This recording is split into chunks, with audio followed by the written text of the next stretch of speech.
खैर, हम आशीष और चमत्कार के बारे में चर्चा कर रहे हैं और अभी हम इस सीरीज़ के तीसरे लेसन में हैं। क्या आपको पहले दो लेसन याद हैं आशीष और चमत्कार के बारे में?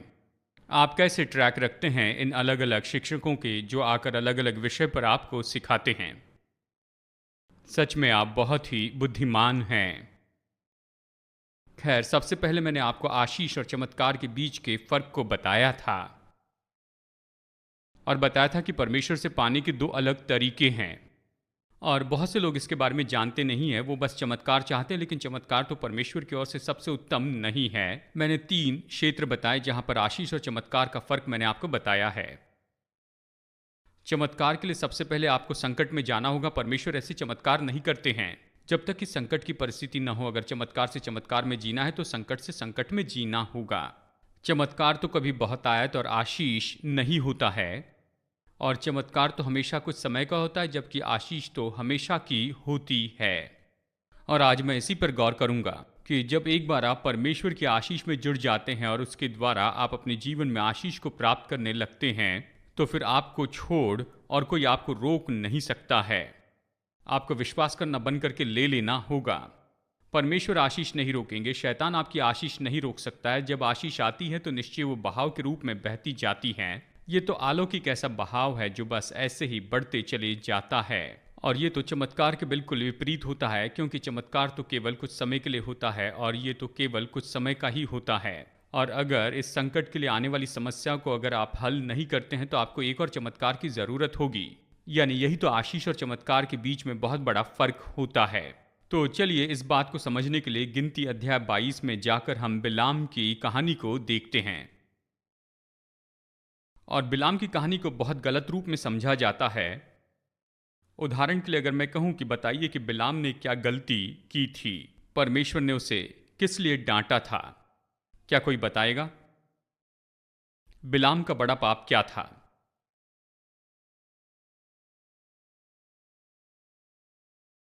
बहुत से लोग सोचते हैं जब गधे ने उससे बातें की, अगर केवल यही एक गलती है, क्योंकि देखिए बहुत से लोग सोचते हैं यही गलती है और वचन हमें ये बताता है।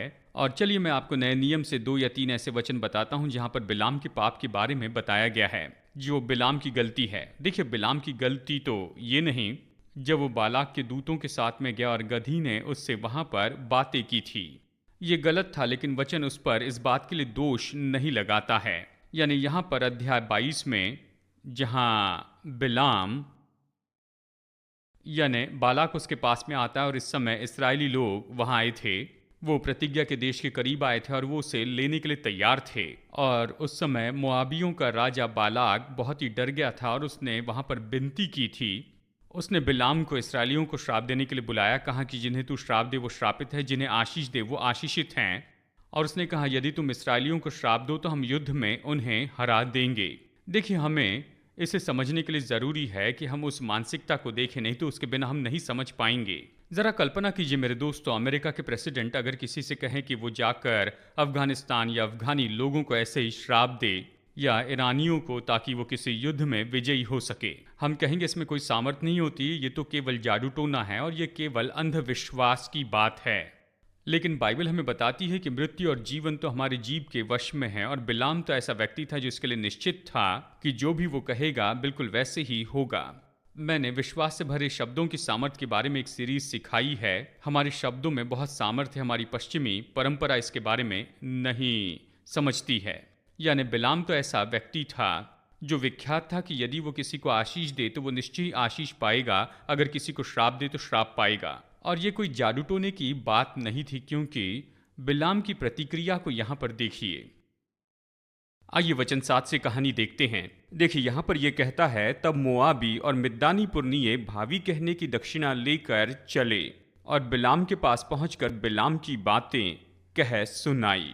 उसने उनसे कहा, आज रात यहीं टिको और जो बात यहोवा मुझसे कहेगा उसी के अनुसार मैं तुमको उत्तर दूंगा। तब मोआब के हाकिम बिलाम के यहाँ ठहर गए। तब परमेश्वर ने बिलाम के पास आकर पूछा, तेरे यहाँ ये पुरुष कौन हैं? बिलाम ने परमेश्वर से कहा, सिप्पोर के पुत्र मोआब के राजा बालाक ने मेरे पास ये कहला भेजा है, सुन, जो दल मिस्र से निकल आया उससे भूमि ढप गई है, इसलिए आकर मेरे लिए उन्हें श्राप दे। संभव है कि मैं उनसे लड़कर उनको बरबस निकाल सकूंगा। परमेश्वर ने बिलाम से कहा, तू इनके संग मत जा, उन लोगों को श्राप मत दे, क्योंकि वे आशीष के भागी हो चुके हैं। वचन 13। भोर को बिलाम ने उठकर बालाक के हाकिमों से कहा, तुम अपने देश में चले जाओ, क्योंकि यहोवा मुझे तुम्हारे साथ जाने की आज्ञा नहीं देता। अब तक तो बिलाम बिल्कुल सही व्यवहार कर रहा था, ये अच्छी मनोदशा थी। तब मोआबी हाकिम चले गए और बालाक के पास जाकर कहा बिलाम ने हमारे साथ आने से मना किया है। इस पर बालाक ने फिर और हाकिम भेजे जो पहले से प्रतिष्ठित और गिनती से अधिक थे।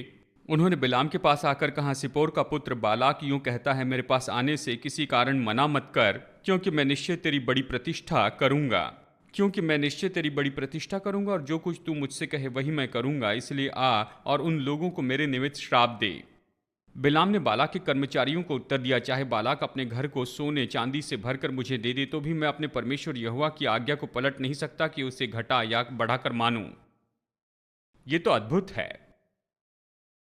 वो परमेश्वर का सेवक था।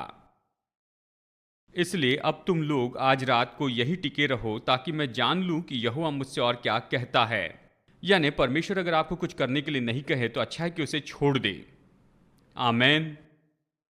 यानी मैं शर्त लगा सकता हूं कि अगर हम जानते हैं कि परमेश्वर इसके लिए मना कर रहे हैं, द्वार नहीं खोल रहे हैं, ओ प्रभु मैं इसे करना चाहता हूं, और आप बस विनती करते चले जाएं। कई बार बस आपको उसे छोड़ना होगा। अगर परमेश्वर द्वार न खोले तो उसे बस जाने दीजिए। मैं कल किसी से बातें कर रहा था और वो जबरदस्ती कर रहे थे कि कुछ न कुछ हो जाए, और मैंने कहा कि मैं इस बात पर विश्वास नहीं करता हूं। मैं इसके लिए प्रार्थना करता हूं, प्रभु द्वार खोलते काम करने लगाते हैं तो ठीक है, लेकिन मैं दरवाजे पर लात नहीं मारता हूं, इसे जबरदस्ती नहीं करता हूं। लेकिन यहां पर बिलाम है और वो कोशिश करता है कि परमेश्वर इस तरह कि परमेश्वर उसे अनुमति देते हैं। और फिर हम नए नियम में पढ़ते हैं कि उसने अधर्म के प्रतिफल से प्रेम किया। इस ऑफर के द्वारा वो प्रभावित हुआ। उसने पहले तो नहीं कहा था और ये बात तो बिल्कुल सही थी। इसके द्वारा उसकी परीक्षा हुई। वो प्रभु के पास में गया कि देखिए क्या प्रभु उससे कुछ और कहते हैं। परमेश्वर ने रात को बिलाम के पास आकर कहा, वचन 20, यदि वे पुरुष तुझे बुलाने आए तो तू उठकर उनके संग जा, परंतु जो बात मैं तुझसे कहूं उसी के अनुसार करना। तो परमेश्वर ने कहा, अगर वो सुबह उठकर तुझे पुकारे, यानी वो तो बिल्कुल ऐसा ही करने वाले थे, तो उनके साथ में जाना। दूसरे शब्दों में उसने देखा, प्रभु ने अपना दृष्टिकोण बदला। जरूरी नहीं था कि वो चाहते थे कि इस्राएल को श्राप दे, लेकिन मैं तुम्हें जाने की अनुमति देता हूं और तुम्हें आशीष कहना होगा। और उसने कहा कि यदि वे उठे, तो यहां पर देखिए अगले वचन में कहता है कि बिलाम भोर को उठा और अपनी गधी पर काठी बांधकर मोआबी हाकिमों के संग चल पड़ा। वो राह नहीं देख रहा था कि वो उसे बुलाएंगे, लेकिन उसने देखा कि परमेश्वर ने मनोदशा बदली, तो उसने सोचा चलो मैं आगे बढ़कर इसे कर लेता हूं। उसने परमेश्वर के निर्देश का पालन नहीं किया और परमेश्वर इसकी परवाह करने लगे, क्योंकि आशीष में सामर्थ होती है और श्राप में सामर्थ होती है। और परमेश्वर नहीं चाहते थे कि बिलाम जाकर इसराइलियों को श्राप दे। और चलिए इसे लांग कर आगे बढ़ते हैं। जैसे कि आप में से बहुत से लोग इस कहानी को अच्छी तरह से जानते हैं। उसकी गधी ने देखा कि स्वर्गदूत उस मार्ग में तलवार निकाले हुए खड़ा है, तो वो गधी वहां पर खेत में भाग जाती है। फिर वो उस गधी को मोड़ता है, उस गधी को बहुत मारता है, और मैं सोचता हूँ शायद ये 2 या 3 बार हुआ। और आखिर में वो ऐसी जगह पहुंचता है जहां पर दीवार थी, गधी के भागने के लिए कोई रास्ता नहीं था, तो वो नीचे गिर जाती है जमीन पर। और फिर वो इतना क्रोधित होता है और वो उस गधी पर चिल्लाता है, और फिर परमेश्वर उस गधी के मुंह को खोल देते हैं। और वो गधी कहती है कि मैं तो अपने बचपन से तुम्हारे लिए सवारी रही हूं और मैं हमेशा तुम्हारे साथ देती आई हूं, और तुम मेरे साथ में ऐसा कैसे कर सकते हो। यानी देखिए वो अपनी गधी से बातें कर रहा था, और ये बात तो मेरे लिए बहुत ही अद्भुत है। और देखिए, और उसने कहा कि काश मेरे हाथ में तलवार होती और इस समय मैं तुम्हें मार देता।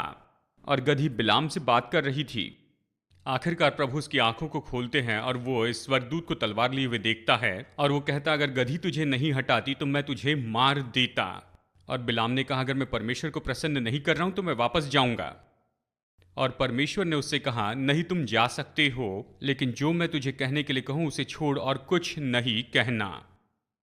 और ये तो बहुत ही अद्भुत है। खैर कुछ भी हो, वो तो गलत था और वो उस अधर्म के प्रतिफल के लिए जा रहा था। लेकिन नए नियम में अगर हम देखें तो उसे इस बात के लिए नहीं फटकारा गया। वो इसी बात के लिए विख्यात है कि गधी ने उससे बातें की, लेकिन ये तो बिलाम की गलती नहीं थी, जिसके कारण परमेश्वर ने उसका न्याय किया और उसे दोषी ठहराया। तो फिर वो बालाक के पास जाता है। वो बालाक के हाकिमों के साथ बालाक के पास जाता है और बालाक उसे एक पहाड़ पर लेकर जाता है जहां पर सारे इसराइलियों को देख सके जो उसके सामने फैले थे। और वो वहां 7 बलिदान चढ़ाता है और फिर वो जाता है, प्रार्थना करता है। और जब वो लौट कर आता है, और इसके बजाय कि जैसे कि बालाक चाहता था कि वो इसराइलियों को श्राप दे, उसने उन्हें आशीष दी और कहा कि इसराइल के जैसे कौन है। ये लोग हैं जिन्हें परमेश्वर ने अपने लिए छुड़ाया है। वो फैलते जाएंगे, देश को भर लेंगे, वो सभी पर विजयी हो जाएंगे। और इसके बजाय कि उन्हें श्राप दे, उसने यहाँ पर इसराइलियों पर आशीष कही और बालाक क्रोधित हुआ। वो तो इतना क्रोधित हुआ कि वो उसके ऊपर चिल्लाने लगा और फिर आखिरकार उसने कहा कि देखो, अब मैं समस्या जान गया हूँ। तुम यहाँ से पूरे इसराइल को देख रहे हो, तो चलो मैं तुम्हें दूसरी जगह पर लेकर जाता हूँ जहाँ से तुम केवल इसराइल का केवल कुछ भाग देख पाओगे और तुम उनकी संख्या से इतने प्रभावित नहीं होंगे और फिर तुम वहां पर उसे श्राप दे पाओगे। तो वो उसे दूसरी जगह ले जाता है और वो इसराइल के केवल कुछ भाग को देख सकता है और फिर से 7 बलिदान चढ़ाता है। और यहाँ पर गिनती अध्याय 23 में से आपके लिए पढ़ना चाहता हूँ। और यहाँ पर दूसरी बार वो लौट कर आता है। वचन 15 में देखिए, तब बिलाम ने बालाक से कहा, अपने होमबलि के पास यहीं खड़े रहे और मैं उधर जाकर यहोवा से भेंट करूं। और यहोवा ने बिलाम से भेंट की और उसके मुंह में एक बात डाली और कहा, बालाक के पास लौट जा और यूं कहना। वो उसके पास गया और क्या देखता कि वो मोआबी हाकिमों समेत होमबलि के पास खड़ा है। उसने पूछा, यहोवा ने क्या कहा है? तब बिलाम कहने लगा, हे बालाक, मन लगा कर सुन, हे सिप्पोर के पुत्र, मेरी बात पर कान लगा। ईश्वर मनुष्य नहीं कि झूठ बोले और न वो आदमी है कि अपनी इच्छा बदले। क्या जो उसने कहा उसे न करे? क्या वो वचन देकर उसे पूरा न करें? देखिए, ये तो वचन का एक बहुत ही उत्तम भाग है। वचन 20 में वो कहता है, देख, आशीर्वाद ही देने की आज्ञा मैंने पाई है, वो आशीष दे चुका है और मैं उसे पलट नहीं सकता। ये तो अपने दिनों में बहुत ही सामर्थी व्यक्ति था। वो तो आशीष और श्राप देने के योग्य था। और वो कहता है, परमेश्वर ने आशीष दी है और मैं उसे नहीं पलट सकता। और फिर आगे वचन 21 में वो इस तरह से कहता है, उसने याकूब में अनर्थ नहीं पाया और न इसराइल में अन्याय देखा। उसका परमेश्वर यहोवा उसके संग है और उसमें राजा की सी ललकार होती है। ये बात तो सच थी कि इसराइल में पाप और अधर्म थे। सच तो बात ये है, निर्गमन अध्याय 32 में हम देखते हैं कि परमेश्वर इसराइलियों पर इतने क्रोधित हुए कि उसने कहा कि मूसा, तू बाजू हट, मैं इन्हें खत्म कर दूंगा, मैं पूरे देश को मिटा दूंगा। वो उन पर बहुत क्रोधित थे।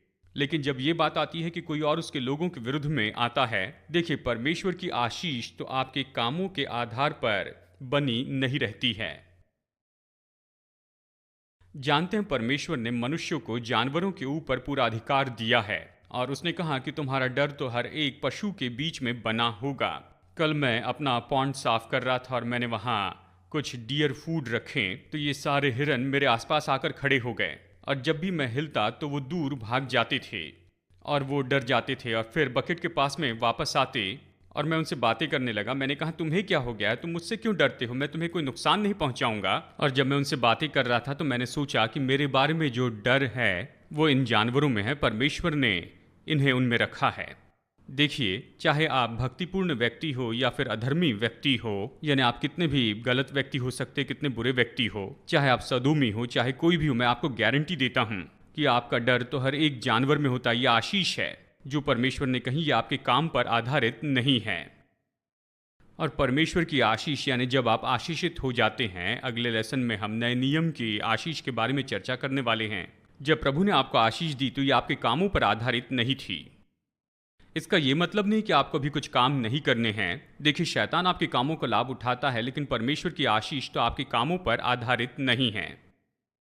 जब दूसरों ने परमेश्वर के लोगों को श्राप देने की कोशिश की तो कहा, मैं याकूब में कोई अधर्म नहीं देखता और ना ही इसराइलियों में कोई गलती देखता हूं। निश्चय ये उनमें थे, लेकिन परमेश्वर उनके कामों के द्वारा उनसे व्यवहार नहीं कर रहे थे। परमेश्वर आपके कामों के आधार पर आपसे व्यवहार नहीं करते हैं।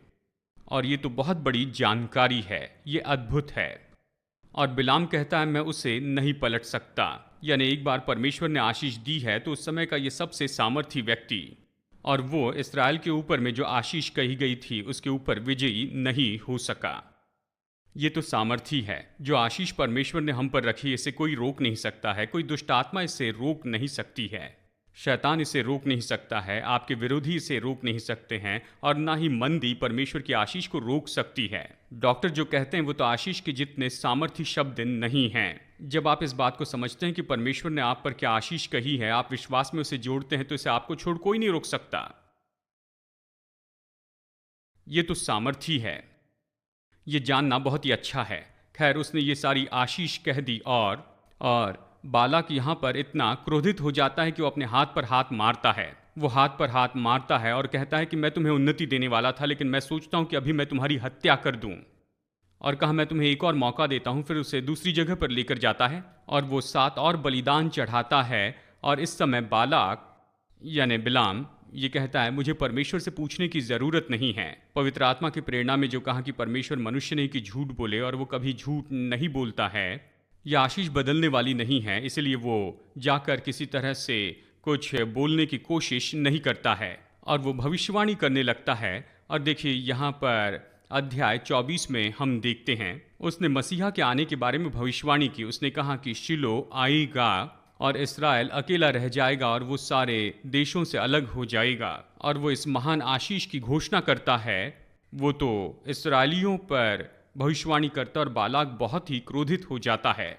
उसने हर कोशिश की कि बिलाम किसी तरह से इस्राएलियों को श्राप दे। उन्हें श्राप देने के बजाय उसने आशीष दी। और इस अध्याय के अंत में यहाँ देखिए वचन 25 में, यानी अध्याय 24 वचन 25 में, तब बिलाम चल दिया और अपने स्थान पर लौट गया, और बालाक ने भी अपना मार्ग लिया।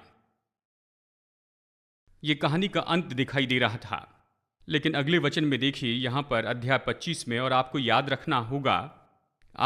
रखना होगा कि ये जो बाइबल है, ये अध्याय और वचन के अनुसार बांटी नहीं गई थी। ये एक पत्री के रूप में लिखी गई, ये किताब के जैसे लिखी गई है। ये तो बस अगला ही वाक्य है, लेकिन याद रखिए ये कोई नया विचार यहाँ पर नहीं था।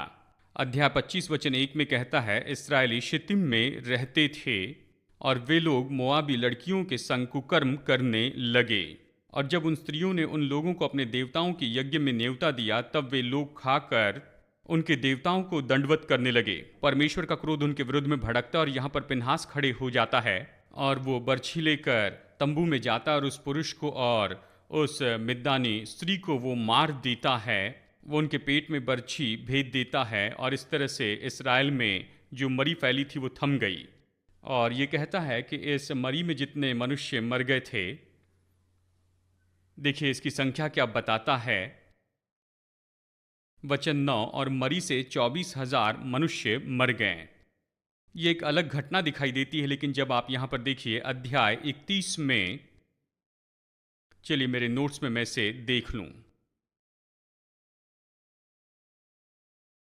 जी, गिनती अध्याय 31 में परमेश्वर ने मूसा को आज्ञा दी कि वो मिद्यानियों के ऊपर में हमला करें। अध्याय 31 वचन 1, फिर यहोवा ने मूसा से कहा, मिद्यानियों से इसराइलियों का बदला ले, यानी मिद्यानियों से इसराइलियों का बदला ले, बाद को तू अपने लोगों में जा मिलेगा।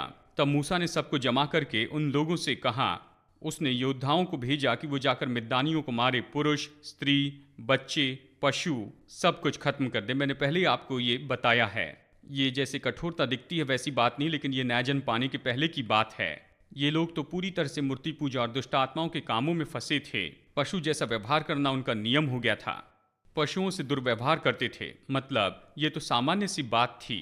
और एक बार जब ये दुष्ट आत्मा से ग्रसित हो जाते तो वो न्यायजन नहीं पाते, छुटकारा नहीं पा सकते थे। ये तो मरी के जैसे था, इन लोगों को नाश करना था, नहीं तो फिर दुष्ट आत्मा इन लोगों के द्वारा दूसरे लोगों पर प्रभाव डाल सकती थी। लेकिन आज हम हत्या नहीं करते हैं स्त्री, पुरुष और सभी पशुओं की। प्रभु की स्तुति हो कि आज आप छुटकारा पा सकते हैं, क्योंकि हम तो अलग वाचा में रहते हैं।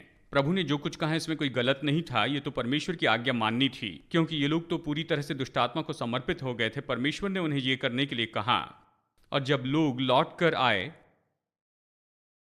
यानी देखिए यहाँ पर वचन 13 में, तब मूसा और एलियाजर याजक और मंडली के सब प्रधान छावनी के बाहर उनका स्वागत करने को निकले। और मूसा सहस्त्रपति और शतपति आदि सेनापतियों से जो युद्ध करके लौट आए थे, यानी मूसा उनसे क्रोधित होकर कहने लगा, क्या तुमने सब स्त्रियों को जीवित छोड़ दिया? और देखिए यहाँ पर वचन 16 में, देखो बिलाम की सम्मति से पोर के विषय में इसराइलियों से यहोवा का विश्वासघात इन्हीं ने कराया। और फिर मूसा कहता है कि इसी के कारण यहोवा की मंडली में मरी फैली। वो उन्हें डांटता है और ऐसा करने के द्वारा कहता है। यहाँ पर अध्याय 25 में जैसे पहले हमने देखा कि कैसे ये मिद्दानी स्त्री यहाँ पर इस्राएली पुरुषों के पास आती है, उन्हें लुभाती है कि वो उनके साथ में व्यभिचार करे और आकर उनके देवताओं को बलिदान चढ़ाएं, कि वो उनकी मूर्तियों की उपासना करे। ये तो बिलाम की सलाह थी। अध्याय 24 और अध्याय 25 में इसके बारे में कुछ भी नहीं बताया गया है, लेकिन यहाँ मूसा इसे प्रकट करता है और वो बताता है कि क्या हुआ। यानी बिलाम तो यहाँ अधर्म का प्रतिफल पाना चाहता था। तो चलिए नए नियम से इन वचनों को हम यहाँ पढ़ते हैं। आइए इन वचनों को देखते हैं। प्रकाशित वाक्य अध्याय 2 वचन 14। यहाँ पर प्रभु इस तरह से बता रहे हैं इन 7 कलीसियाओं के पास्टर को। देखिए यहाँ पर प्रकाशित वाक्य 2:14, पर मुझे तेरे विरुद्ध कुछ बातें कहनी है, क्योंकि तेरे यहाँ कुछ ऐसे हैं जो बिलाम की शिक्षा को मानते हैं, जिसने बालाक को इसराइलियों के आगे ठोकर का कारण रखना सिखाया कि वे मूर्तियों पर चढ़ाई गई वस्तुएं खाएं और व्यभिचार करें। यानी हम देख सकते हैं कि ये तो नए नियम का ऐसा वचन है जो बताता है कि उसका असली पाप क्या था, जब उसने बालाक को ये सलाह दी कि कैसे इसराइलियों को वो पाप करने लगाएगा, कि कैसे वो अपनी खुद की आशीष रोक दे। और फिर देखिए एक और वचन है जो इतना स्पष्ट तो नहीं है, लेकिन फिर भी याकूब अध्याय 5 में देखिए, यहां फिर से बालाक के बारे में कहा गया है। चलिए जल्दी से इस वचन को देखते हैं। याकूब अध्याय 5 में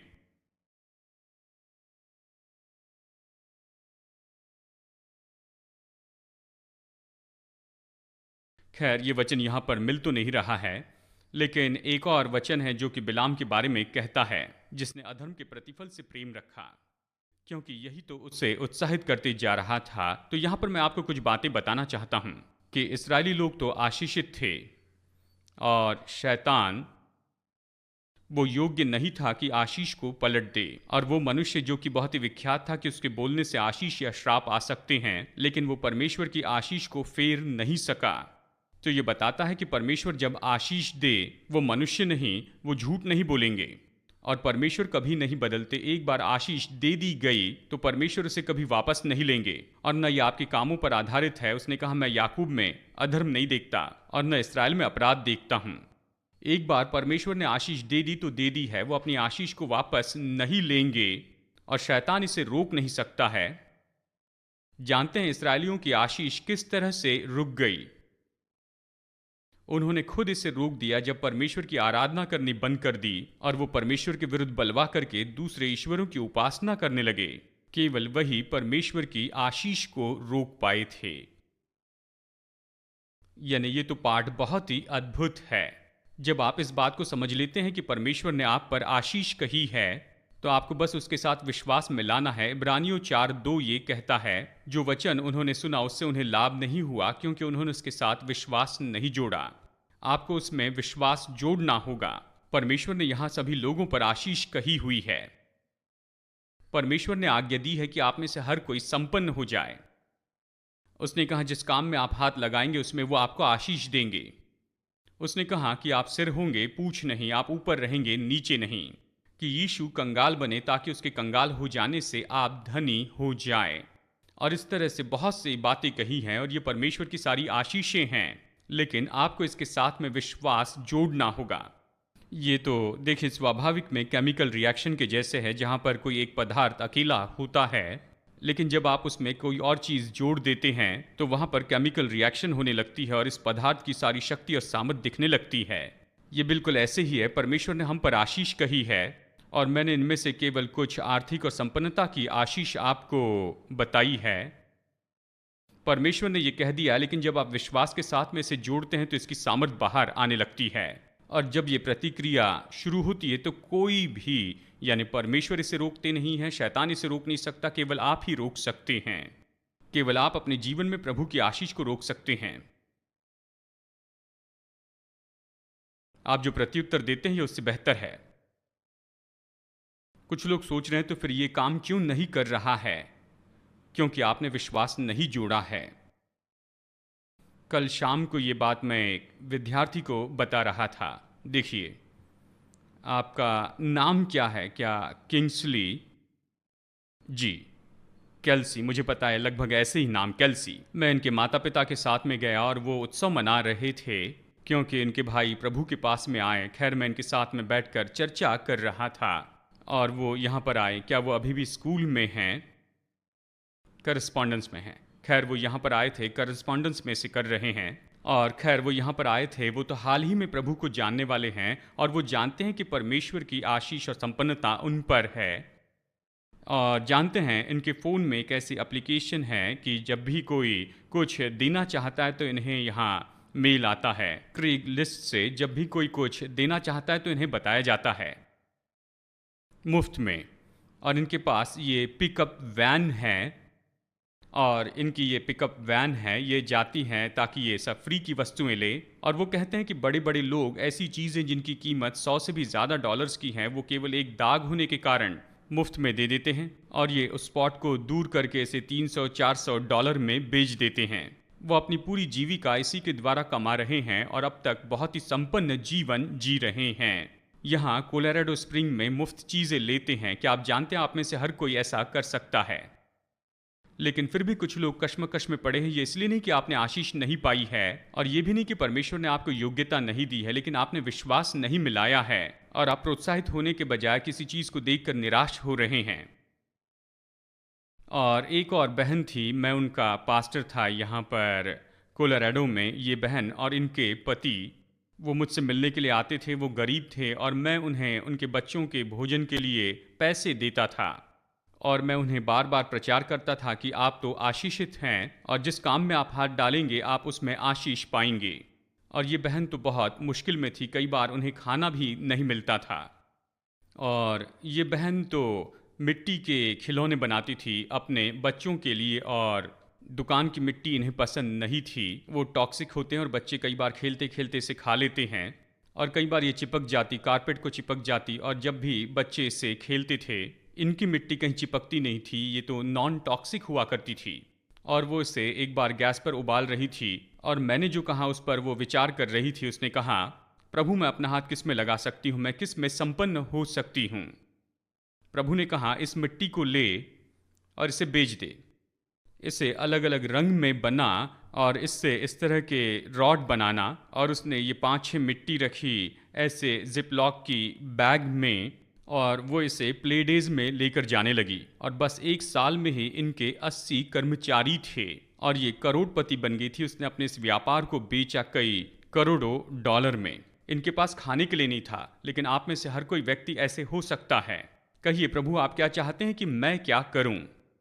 परमेश्वर ने आपको आशीष दी, आप जिसे भी छूते हैं आपको परमेश्वर पर विश्वास करना है।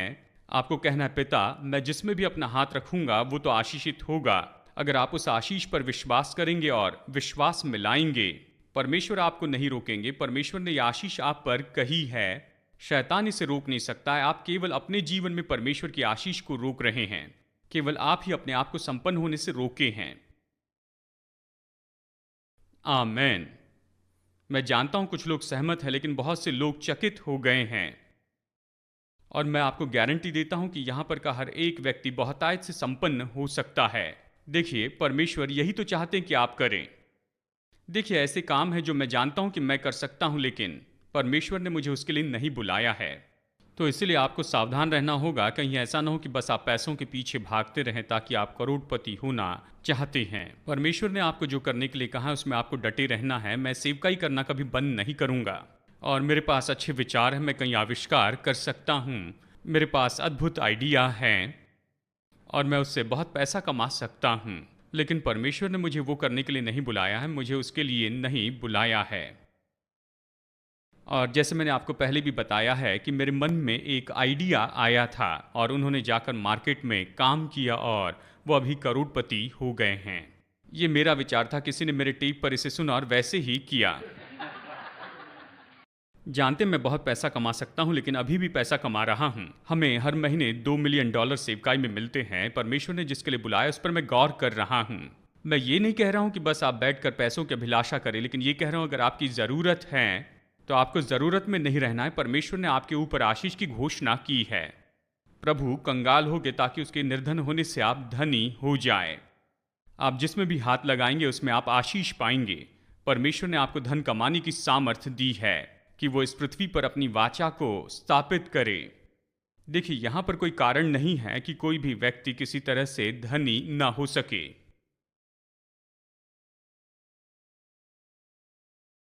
कुछ लोग कहते हैं मैं विश्वास नहीं करता, तो ये आपके लिए काम नहीं करेगा। देखिए, हम मंदी में हैं तो ये आपके लिए काम नहीं करेगा। देखिए, अगर आप विश्वास करके प्रार्थना करेंगे, अन्य भाषा में प्रार्थना करेंगे, कहेंगे पिता मुझे बुद्धि दीजिए, आप क्या चाहते हैं कि मैं क्या करूं? अगर परमेश्वर ने आपको सेवकाई के लिए बुलाया तो मैं कभी नहीं कहूंगा कि सेवकाई छोड़ दें, लेकिन आपको पैसों की ज़रूरत है। शायद आप कहें कि मैं कौन सा तंबू बनाने का काम करूं जिससे मुझे किसी तरह से कोई आय मिल सके। प्रभु, जबकि मैं कॉलेज में हूं, मैं क्या करूं जिससे मैं आय कमाऊं? प्रभु, आप आशीष दीजिए। यहाँ पर हमारे एक भाई हैं जो अभी भी यहाँ पर काम कर रहे हैं अपने ग्रीन कार्ड के लिए। ग्रीन कार्ड के लिए इन्होंने आवेदन किया, इसलिए बाहर काम नहीं कर सकते हैं। ये केवल इसी स्कूल में काम कर सकते हैं। ये सहायक के रूप में काम कर सकते हैं, लेकिन इनकी जो ज़रूरत है वो तो हमारे देने से बहुत ही ज़्यादा है। और ये तो क्रेग लिस्ट में हैं और ये कुछ काम करते हैं, उसके कारण इन्हें थोड़ी कमाई मिलती है। मुझे पता नहीं ये कितना पैसा कमाते हैं, लेकिन मैंने देखा है कि हर महीने ये 1000 या $2000 हमें देते हैं, यानी ये काफ़ी पैसा कमा रहे होंगे। आप जानते हैं, ये तो बाहर काम नहीं कर सकते हैं। जिस तरह से आप बाहर जाकर काम कर सकते हैं, ये उस तरह काम नहीं कर सकते हैं। मैं कहूँ, अगर हम यहाँ पर बस बैठकर चर्चा करें तो मैं निश्चित हूँ कि इस कमरे में ऐसे बहुत से लोग हैं, वो संपन्न हैं, उनके पास रचनात्मक ऐसे विचार हैं, वो संपन्न है, और आप ऐसे आर्थिक परेशान व्यक्ति के बाजू में बैठे हुए होंगे। और आप पर बिल्कुल वही आशीष है जो दूसरे पर है, बस फर्क यह है कि उन्होंने इस पर विश्वास किया। एक व्यक्ति तो विश्वास में आगे बढ़ते जा रहा है, काम कर रहा है, दूसरा बिल्कुल ऐसे निठल्ला बैठा है। वो जख्मों को देख रहा है और बता रहा है कि ये सच में कितने बुरे हैं। प्रभु से प्रार्थना कर रहा है, प्रभु आप कुछ कीजिए, इसके बजाय कि वो बाहर जाकर काम करते चले जाएं। आमीन या हाय रिमै। ये आशीष है जो आप पर कही गई है। ये बात तो मुझे प्रोत्साहित करती है कि देखूं कि बिलाम, वो जानता था कि वो ऐसा कुछ नहीं कर सकता है जिसके कारण आशीष रुक जाए, लेकिन इस्राएलियों को अपनी आशीष को रोकने के लिए खुद कुछ करना होगा, तो वो उन्हें वाचा से दूर ले जाता है, परमेश्वर से दूर ले जाता है, और दूसरे ईश्वरों की वो उपासना करने लगते हैं। और केवल वही है जिन्होंने अपनी आशीष को रोक दिया था। अगर आप परमेश्वर की आशीषों को नहीं देख पा रहे हैं, आर्थिक और मानसिक रूप में या अपने शरीर में, चाहे जो भी क्षेत्र हो, आपने ही अपनी आशीष को रोक कर रखा है। परमेश्वर इसे नहीं रोकेंगे। यह आपके कामों पर आधारित नहीं है, लेकिन आपको निश्चय काम करते चले जाना है कि यह आपको उभारते जाएं और आपको विश्वास में प्रोत्साहित करें। अगर आप अपने जीवन में परमेश्वर की आशीष को प्रकट होते हुए नहीं देख रहे हैं, तो यह परमेश्वर की गलती नहीं, दूसरे की गलती नहीं। और हमारी पीढ़ी में इसे समझाना बहुत मुश्किल है, क्योंकि हमारी परवरिश में हम बाकी दूसरों पर, सभी पर दोष लगाते आए हैं। मैं एक टूटे हुए परिवार से आया हूँ, आप नहीं समझ पाते हैं। मेरा ये हुआ, मेरा वो हुआ, मेरा ऐसा व्यक्तित्व है, आप इसे नहीं समझते हैं कि क्यों ये सब काम नहीं कर रहा। मैं आपसे कह रहा हूँ, परमेश्वर ने आपको आशीष दे दी है। आप में से हर एक व्यक्ति तो आशीषित है। आप सब आशीषित है, चाहे आप स्त्री हो या पुरुष हो, आप जवान हो या फिर आप बूढ़े व्यक्ति हो। परमेश्वर ने आपको आशीष दे दी है। अगर आप उन आशीषों को प्रकट होते हुए नहीं देख रहे हैं, ये केवल इसीलिए कि आपने उसके साथ विश्वास नहीं जोड़ा है, आपने उसे सक्रिय नहीं किया है। आप लहरों के जैसे हैं जो यहाँ वहाँ जाती, कई बार विश्वास में होते हैं तो कई बार विश्वास में नहीं होते हैं। याकूब एक कहता, अगर आप अपने मन में संदेह रखेंगे तो आप परमेश्वर से कुछ भी नहीं पाएंगे। मैं कह रहा हूँ, प्रभु ने आशीष दी और आपको बस विश्वास करना है। क्या यह अद्भुत नहीं? आप कहेंगे मैं कैसे विश्वास करूं? आप वचन में जाइए, जो कुछ भी मैं कह रहा हूं आप इसे थाम लीजिए और आप इसे पढ़ते चले जाइए। जब आप ऐसी बातें पढ़ते हैं जो परमेश्वर ने आप पर कही है, ये परमेश्वर की कही हुई आशीष है, तो इसमें विश्वास जोड़िए और जो कुछ भी करना पड़ता है कीजिए। लोग पूछते हैं कि आप कैसे हैं, तो मैं कहता हूं मैं आशीषित हूं। कई बार लोग कहते हैं मुझे पता है, मैं आपसे नहीं पूछूंगा। मैं कहता हूं आप पूछिए, क्योंकि मैं जानता हूं कि मैं आशीषित हूं। मैं दिन में कई दर्जन बार कहता हूं कि मैं तो आशीषित हूं, और मैं विश्वास करता हूं कि मैं आशीषित हूं। आप जो कहते हैं वही आपको मिलेगा। आपकी आवाज़ सक्रिय होगी। आपको कहना होगा कि आप आशीषित हैं। ये कहने के बजाय मैं अपनी कार नहीं धोऊंगा क्योंकि बारिश आएगी, आप कह रहे हैं कि मैं तो श्रापित हूं। आपको कहना अगर मैं अपनी कार को धोऊंगा तो ये अगले कुछ दिनों तक अच्छी दिखेगी क्योंकि मैं आशीषित हूं। जो भी मैं करता हूं वह आशीषित है। आपको अपने लिए सकारात्मक रूप में बोलना है। जानते हैं, जैमी और मैं एक दिन लाइन में खड़े थे ओरलैंडो में, और जिस लाइन में मैं खड़ा था मुझे पता नहीं क्या हुआ, लेकिन किसी तरह से जो व्यक्ति सामने थे उनके ऑर्डर में कुछ गड़बड़ी हो गई और बाकी सारी लाइन आगे बढ़ती चली गई। जो लोग हमारे पीछे से आए थे वो आगे बढ़े और उस समय जेमी बहुत ही परेशान हो गई। उसने कहा कि देखिए, हमारे साथ में हमेशा ऐसे ही होता है, मुझे लगता है कि हमने गलत लाइन का चुनाव किया। और मैंने कहा देखिए, हमेशा ऐसा नहीं होता है। जानती हो, तुम्हें केवल बुरी बातें याद आती है और तुम इस बात को भूल गई हो कि कई बार हम लाइन में खड़े रहे और सबसे आगे निकले। लोग बुरी बातें याद रखते हैं, अच्छी बातों को भूलकर जो बुरा हुआ है केवल उसे ही याद रखते हैं। और फिर जब हम घर के लिए वहाँ से निकले ताकि अपने पार्किंग की टिकट हम दे सके, वहाँ पर हम काफ़ी समय तक रुके रहे और फिर आखिरकार मैं पीछे लेकर गया और दूसरी लाइन में चला गया और मैंने अपना बिल भी चुका दिया। और वो पहली कार तो वहाँ पर अभी भी अटकी थी कम से कम 20 मिनट से। और जैमी ने कहा देखिए, हम हमेशा गलत लाइन में चले जाते हैं। मैंने कहा नहीं, बिल्कुल नहीं, ये गलत है। मतलब ये कई बार हो सकता है, लेकिन मैं आपसे ये कहूँ कि अगर आप वहाँ पर गिनते चले जाएं, जैसे आप सोचते हैं वैसे ये नहीं होता है। बस ये हमारी मानसिकता होती है और हम सोचने लगते हैं कि मैं जिस किसी लाइन में जाऊं वो तो देरी करेगी, कुछ न कुछ बुरा होगा। आप जानते हैं, कई बार जब मैं मॉल में गया तो मैं वहाँ पर सीधा फ्रंट लाइन में जाता हूँ और मैं कहता हूँ कि मैं तो आशीषित हूँ और मैं हमेशा पहले पार्क करना चाहता हूँ। मुझे पता नहीं, लेकिन अक्सर मुझे वहाँ जगह मिलती है। मैं विश्वास करता हूँ कि मैं आशीषित हूँ। जो भी करता हूँ वो आशीषित है। लोग कहते हैं ऐसे नहीं जी सकते हैं। खैर, मैं इसी तरह से जीते आ रहा हूं। जानते हैं, मैं आशीषित हूं। जानते हैं, कल मेरे मीडिया बायर ने मुझे फ़ोन किया और कहा मुझे पता नहीं कि आप क्या कर रहे हैं, लेकिन मुझे लगता है कि आप बहुत आशीषित हैं। मैंने कहा मैं जानता हूं मैं आशीषित हूं। वो लगभग $16 मिलियन के टेलीविजन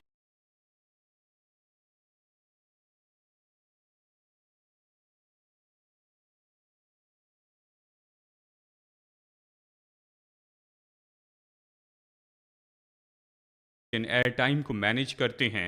वो कोपलैंड और दूसरे बड़े टीवी के समय खरीदते हैं और उन्होंने कहा कोई भी आपके जैसा प्रत्युत्तर नहीं पाता है। उन्होंने कहा आप आशीषित हैं। मैंने कहा मैं जानता हूं मैं आशीषित हूं। आमेन, मैं आशीषित हूं, आशीषित हूं।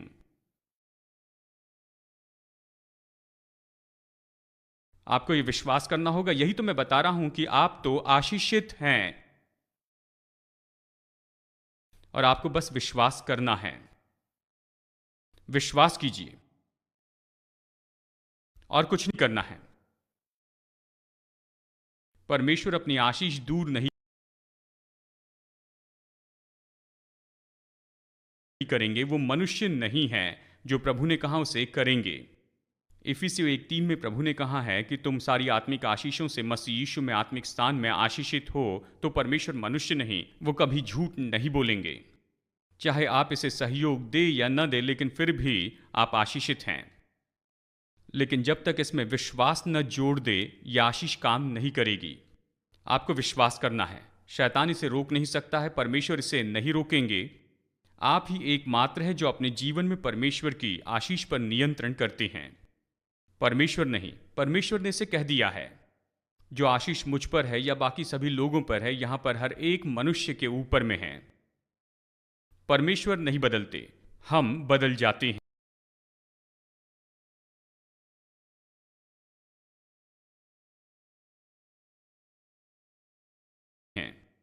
हम ही हैं जो आशीष को रोक सकते या शुरू कर सकते हैं। आमेन। अगर मैं सच कह रहा हूं, ये बात तो सच है, तो आपको इन आशीषों के पीछे जाना है। कहना है प्रभु धन्यवाद कि मैं तो आशीषित व्यक्ति हूं। मैं कुछ भी ऐसे नहीं छोड़ूंगा। अगर परमेश्वर ने कुछ कहा है तो मैं उसके साथ में विश्वास जोड़ूंगा, उसे करूंगा और उसे पूरा होते हुए देखूंगा। मैं परमेश्वर के आशीष को जाने नहीं दूंगा। तो परमेश्वर ने आपके लिए क्या कहा है? जैसे कि हम देख रहे थे केवल संपन्नता ही नहीं, लेकिन उसने शारीरिक तंदुरुस्ती भी आप पर कही है। वो सारे रोगों को चंगाई देते हैं। उसके कोड़े खाने से आप चंगे हो चुके हैं। और जो विश्वास करता है उसके लिए सब कुछ संभव है। तो आप बैठकर बीमारी को क्यों सह रहे हैं, जबकि आप जानते हैं कि प्रभु ने आपको आशीष दे दी है। बस आपको विश्वास में सक्रिय होना है। उसने परमेश्वर और मनुष्य में आपको कृपा दी है, लूका 2:52। तो आपको कृपा कहते जाना है। मैं काफ़ी समय से सेवकाई में हूँ और सामान्य रूप में मैं अपने सभा में आए हुए विश्वासियों से संपर्क में हूँ। मैं हमेशा सेवकाई में नहीं था, मैं तो मिलिट्री में था। मैंने कई नौकरियां की है, जीविका के लिए मैंने कंक्रीट भी उंडेला है, बहुत से काम मैंने किए हैं। लेकिन जानते हैं, मैंने हमेशा अपने ऊपर परमेश्वर की आशीष को ही कहा है। मैं चाहे जहां भी रहूं, लेकिन मैं हमेशा हमेशा हमेशा संपन्न होते रहा हूं। मुझ पर हमेशा कृपा हुई है। मैं हमेशा आशीषित रहा हूं। अगर कुछ बुरा हो तो यहां पर मैकडॉनल्ड में मैं जाऊंगा या चिकफील्ड में हूं, लेकिन मैं आपको गारंटी देता हूं कि कुछ ही समय में मैं वहां लीडरशिप में आऊंगा। मैं आशीषित हूं, मुझे यह विश्वास है, और मैं दूसरों से ज्यादा मेहनत करता हूं और मैं आशीष पाऊंगा। कुछ लोग कहते हैं यह अहंकार है। यह अहंकार नहीं है। इसका मुझसे और मेरे कामों से कोई लेन देन नहीं है। यह परमेश्वर की आशीष है जो मुझ पर कही गई है, और मैं इसे करते चले जाऊंगा। और आप मुझे चाहे किसी भी परिस्थिति में रखिए, मैं उसमें भी संपन्न होते चले जाऊंगा। मुझे विश्वास है, उसके कारण मैं संपन्न होता हूं। ये बहुत ही सरल है। जितना कह रहा हूं उतना सरल है, लेकिन यह आसान नहीं है। आपके लिए सबसे मुश्किल बात यह होगी कि आप आशीषित मानसिकता रखें, जबकि सारा संसार विश्वास करता है कि वो तो श्रापित हैं। और हर कोई आपको नकारात्मक बातें बताता है, और वो हर कारण बताते हैं कि आप क्यों संपन्न नहीं होंगे, ये काम क्यों नहीं करता है। ये आसान नहीं है। मैं जो कह रहा हूं उसे करना आसान नहीं है, लेकिन मैं यही बता रहा हूं कि परमेश्वर ने आपको आशीष दे दी है। आप में से हर कोई बाहर जा सकता है। आप केवल आर्थिक रीति से संपन्न ही नहीं होंगे, लेकिन आप अगवे बन जाएंगे। आपके ऊपर इतना अभिषेक होगा कि लोग आपको पैसा देकर बुलाएंगे और वो आपका दृष्टिकोण जानना चाहेंगे। क्या आपने पिछले हफ्ते का मेरा प्रोग्राम देखा है, जहां पर मैंने सैंडी हार्मन का इंटरव्यू लिया था? वो बाइबल कॉलेज की विद्यार्थी। मुझे याद है, जब वो यहाँ पर पहली बार आई थी, उनके 3 छोटे बच्चे थे। उनका तलाक हुआ था, बहुत मुश्किल परिस्थिति से जा रही थी। और उनके साइकेट्रिस्ट, जो कि रिचमंड वर्जीनिया के हैं, वो हमारे पार्टनर हैं। उन्होंने कहा, मुझे 1 घंटे के लिए $150 दे सकते हैं, या फिर आप एंड्रू की शिक्षा सुन सकते हैं। हम दोनों एक ही बात करते हैं। सैंडी मेरे टेप सुनने लगी और वो यहाँ पर आई। वो इतनी गरीब थी कि हम उसे खाने के लिए पैसे देते थे। कई दिनों तक वो खाना भी नहीं खाती थी, वो और उसके छोटे बच्चे। हमने उसे खास एग्जामिशन दिया था, क्योंकि उसे बच्चों को 8 बजे स्कूल पहुंचाना पड़ता था और 8:15 तक वो यहाँ पर आती थी।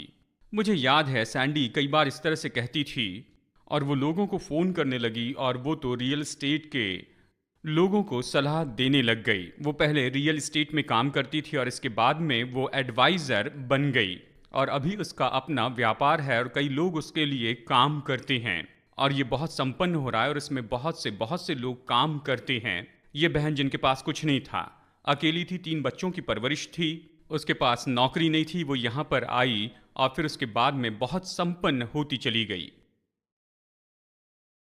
क्या आप जानते हैं, चाहे कोई भी व्यक्ति हो, आपकी जो भी परिस्थिति हो, आप संपन्न हो सकते हैं अगर आप परमेश्वर की आशीष को लेकर उस पर विश्वास करते हैं तो।